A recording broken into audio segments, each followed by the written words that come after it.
जय देव जय मंगल मूर्ति, दर्शन मात्र कामना पूर्ति। जय देव जय देव। प्यारे भक्तों, गणेश उत्सव की आप सभी को बहुत बहुत शुभकामनाएं। बोले गणपति जी महाराज की जय, बोले गौरी सुत गणेश की जय। गणपति बप्पा आप सभी भक्तों के विघ्नों को दूर करें और जो भी भक्त इन कथाओं को पूरा सुने, हे गणपति जी महाराज आपसे विनती है उनको कभी कोई कष्ट ना हो और उनके घर रिद्धि सिद्धि के आप भंडार भरना। आइए सुनते हैं 10 दिन चल रहे गणेश उत्सव में सुनी जाने वाली कथाएं।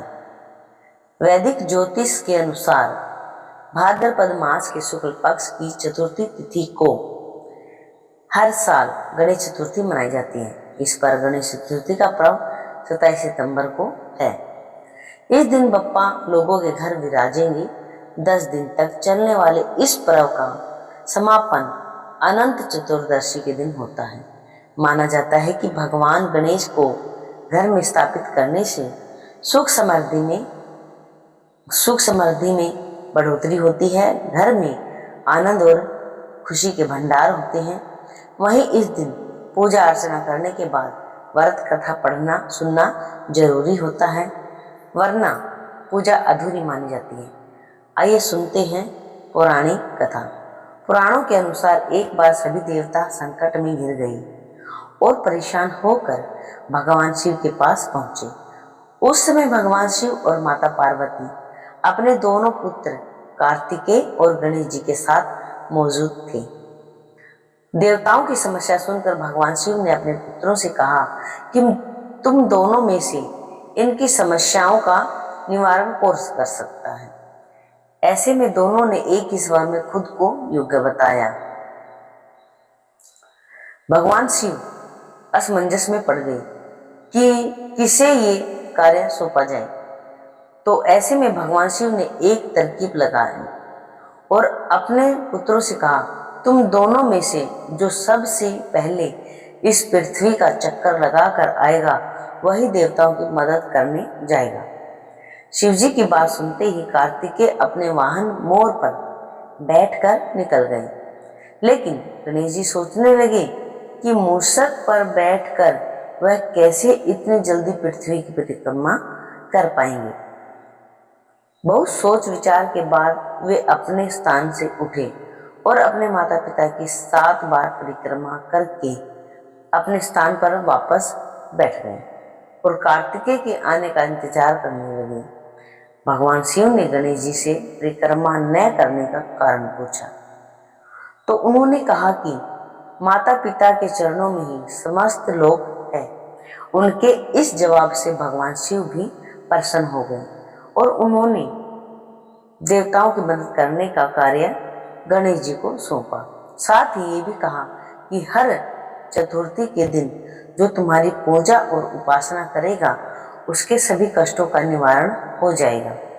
कहते हैं कि गणेश चतुर्थी के दिन व्रत कथा पढ़ने और सुनने से सभी संकटों का नाश होता है। संकष्टी गणेश चतुर्थी व्रत करने से घर परिवार में आ रही विपदा दूर होती है, कई दिनों से रुके मांगलिक कार्य संपन्न होते हैं तथा भगवान श्री गणेश असीम सुखों की प्राप्ति कराते हैं। माह की किसी भी चतुर्थी के दिन भगवान श्री गणेश की पूजा के दौरान संकष्टी गणेश चतुर्थी व्रत की कथा पढ़ना अथवा सुनना जरूरी होता है। आइए सुनते हैं गणेश चतुर्थी की दूसरी कथा। एक समय की बात है, राजा हरिश्चंद्र राज्य के एक कुम्हार था। वह मिट्टी के बर्तन बनाता, लेकिन वे कच्चे रह जाते थे। एक पुजारी की सलाह पर उसने इस समस्या को दूर करने के लिए एक छोटे बालक को 2 मिट्टी के बर्तनों के साथ आव में डाल दिया। उस दिन संकष्टी चतुर्थी का दिन था। उस बच्चे की मां अपने बेटे के लिए परेशान थी। उसने गणेश जी से बेटे की कुशलता की प्रार्थना की। दूसरे दिन जब कुम्हार ने सुबह उठकर देखा तो आवा में उसके बर्तन तो पक गए थे, लेकिन बच्चे का बाल माका भी नहीं हुआ। वह डर गया और राजा के दरबार में जाकर सारी घटना बताई। इसके बाद राजा ने उस बच्चे और उसकी माँ को बुलवाया। तो माँ ने सभी तरह के विघ्न को दूर करने वाली संकष्टी चतुर्थी का वर्णन किया। इस घटना के बाद से महिलाएं संतान और परिवार के सौभाग्य के लिए संकट चौथ का व्रत करने लगी। अब सुन लेते हैं तीसरी कथा। एक समय की बात है, विष्णु भगवान का विवाह लक्ष्मी जी के साथ निश्चित हो गया।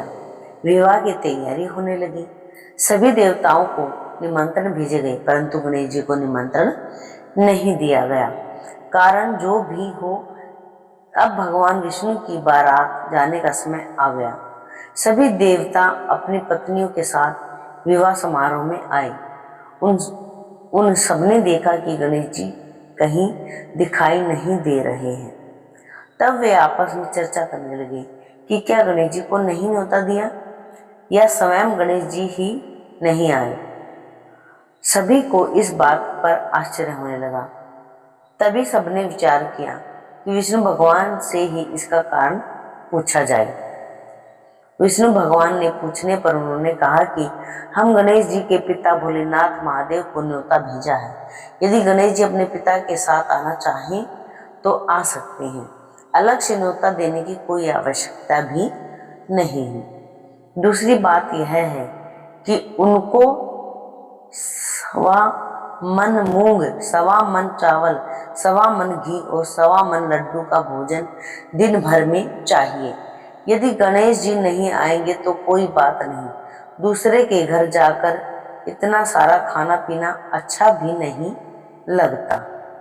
इतनी वार्ता कर ही रहे थे कि किसी ने सुझाव दिया, यदि गणेश जी भी आ जाएं तो उनको द्वारपाल बनाकर बैठा देंगे। आप घर की याद रखना। आप तो चूहे पर बैठकर धीरे धीरे चलोगे तो बारात से बहुत पीछे रह जाओगे। यह सुझाव भी सबको पसंद आया, तो विष्णु भगवान ने भी सहमति दे दी। होना क्या था, इतने में गणेश जी वहां आ पहुंचे और उन्हें समझा बुझा कर घर की रखवाली के लिए बैठा दिया। बारात चल दी। तब नारद जी ने देखा कि गणेश जी तो दरवाजे पर ही बैठे हुए हैं। तो वे गणेश जी के पास गए और रुकने का कारण पूछा। गणेश जी कहने लगे कि विष्णु भगवान ने मेरा बहुत अपमान किया है। नारद जी ने कहा, आप अपनी मूषक सेना को आगे भेज दें तो वह रास्ता खोद देंगी, जिससे उनके वाहन धरती में धंस जाएंगे। तब आपको सम्मान पूर्वक बुलाना पड़ेगा। अब तो गणेश जी ने अपनी मूषक सेना जल्दी से आगे भेज दी और सेना ने जमीन पोली कर दी। जब बारात वहां से निकली तो रथों के पहिए धरती में धंस गए। लाख कोशिश करें परंतु पहिए नहीं निकले। सभी ने अपने अपने उपाय किए परंतु पहिए तो नहीं निकले, बल्कि जगह जगह से टूट गई। किसी की समझ में नहीं आ रहा था कि अब क्या किया जाए। तब नारद जी ने कहा, आप लोगों ने गणेश जी का अपमान करके अच्छा नहीं किया।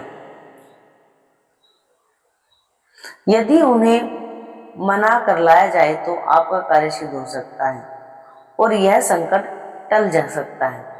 शंकर भगवान ने अपने दूत नंदी को भेजा और वे गणेश जी को लेकर आए।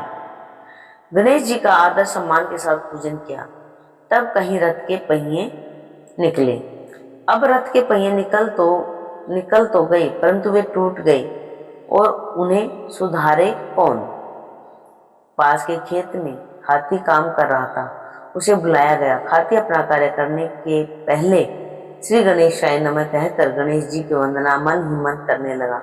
देखते ही देखते हाथी ने सभी पहियों को ठीक कर दिया। तब हाथी कहने लगा कि हे देवताओं, आपने सर्वप्रथम गणेश जी को नहीं मनाया होगा और न ही उनकी पूजा की होगी। इसीलिए तो आपके साथ यह संकट आया। हम तो मूर्ख अज्ञानी हैं, फिर भी पहले गणेश जी को पूजते हैं, उनका ध्यान करते हैं। आप लोग देवता गण हैं, फिर भी आप गणेश जी को कैसे भूल गए? अब आप लोग गणेश भगवान श्री गणेश जी की जय बोल कर जाएं, तो आपके सब काम बन जाएंगे और कोई संकट भी नहीं आएगा। ऐसा कहते हुए बारात वहां से चल दी। विष्णु भगवान का लक्ष्मी जी के साथ विवाह संपन्न करा के सभी सकुशल घर लौट आए। हे गणेश जी महाराज, आपने विष्णु को जैसे कारज सारियों ऐसे कारज सबको सिद्ध कर जो। बोलो गणपति जी महाराज की। आइए सुनते हैं गणेश जी की चौथी कथा। श्री गणेश चतुर्थी की पुरानी कथा के अनुसार एक बार भगवान शिव तथा माता पार्वती नर्मदा के किनारे बैठे थे। वहां माता पार्वती ने भगवान शिव के समय व्यतीत करने के लिए चौपड़ खेलने को कहा। शिव चौपड़ खेलने के लिए तैयार हो गए, परंतु इस खेल में हार जीत का फैसला कौन करेगा, इसके लिए कोई तैयार नहीं था। यह प्रश्न उनके समक्ष उठा तो भगवान शिव ने कुछ तिनके एकत्रित करके उसका एक पुतला बनाकर उसको प्राण प्रतिष्ठा कर दी। तो पुतले से कहा, बेटा हम चौपड़ खेलना चाहते हैं, परंतु हमारी हार जीत का फैसला करने वाला कोई नहीं, इसलिए तुम बताना कि हम दोनों में से कौन हारा और कौन जीता। उसके बाद भगवान शिव और माता पार्वती का चौपड़ खेल शुरू हो गया। वह खेल 3 बार खेला गया और संयोग से तीनों बार माता पार्वती ही जीत गई। खेल समाप्त होने के बाद बालक से हार जीत का फैसला करने के लिए कहा गया, तो बालक ने महादेव को विजयी बताया। यह सुनकर माता पार्वती क्रोधित हो गई और क्रोध में उन्होंने बालक को लंगड़ा होने कीचड़ में पड़े रहने का श्राप दे दिया। बालक ने माता पार्वती से माफी मांगी और कहा कि मुझसे अज्ञानवश ऐसा हुआ है, मैंने किसी द्वेष भाव में ऐसा नहीं किया है। बालक द्वारा क्षमा मांगने पर माता ने कहा, यहाँ गणेश पूजन के लिए नाग कन्याएं आएंगी, उनके कहे अनुसार तुम गणेश व्रत करो, ऐसा करने से तुम मुझे प्राप्त करोगे। यह कहकर माता पार्वती शिव के साथ कैलाश पर्वत पर चली गई। 1 वर्ष के बाद उस स्थान पर नाग कन्याएं आई। तब नाग कन्याओं से श्री गणेश जी के व्रत की विधि मालूम करने पर उस बालक ने 21 दिन लगातार गणेश जी का व्रत किया। उसकी श्रद्धा से गणेश जी प्रसन्न हो गए। उन्होंने बालक को मनवांछित वर मांगने को कहा। उस बालक ने कहा, हे विनायक, मुझ में इतनी शक्ति दीजिए कि मैं अपने पैरों से चलकर अपने माता पिता के साथ कैलाश पर्वत पर पहुंच सकूं और वे यह देख प्रसन्न हों। तब बालक को वरदान देकर श्री गणेश अंतर्ध्यान हो गए। इसके बाद वह बालक कैलाश पर्वत पर पहुंच गया और कैलाश पर्वत पर पहुंचने की अपनी कथा उसने भगवान शिव को सुनाई। चौपड़ वाले दिन से माता पार्वती जी से विमुख हो गए। अतः देवी के रुष्ट होने पर भगवान शिव ने बालक के बताए अनुसार 21 दिनों तक श्री गणेश का व्रत किया। इस व्रत के प्रभाव से माता पार्वती के मन में भगवान शिव के लिए जो नाराजगी थी वह समाप्त हो गई। तब यह व्रत विधि भगवान शंकर ने माता पार्वती को बताई। यह सुनकर माता पार्वती के मन में अपने पुत्र कार्तिकेय से मिलने की इच्छा हुई। तब माता पार्वती ने भी 21 दिन तक श्री गणेश जी का व्रत किया। दुर्वा, फूल, फल, लड्डुओं का भोग, गणेश जी का पूजन अर्चन किया। व्रत के 21वें दिन कार्तिकेय समय माता पार्वती जी से मिलने आ गए। उस दिन से श्री गणेश चतुर्थी का यह व्रत समस्त मनोकामनाओं को पूर्ण करने वाला है। इस व्रत को करने से मनुष्य के सारे संकट दूर होकर मनुष्य को समस्त सुख सुविधाएं प्राप्त होती हैं। प्यारे भक्तों, आज हमने सुन ली है गणेश चतुर्थी की पौराणिक 4 कथाएं। इसके सुनने से सभी विघ्न आपके दूर होंगे और गणपति बप्पा रिद्धि सिद्धि शुभ लाभ सहित आपके घर निवास करेंगे। बोलो गणपति जी महाराज की जय। बोलिए गणपति जी महाराज की जय।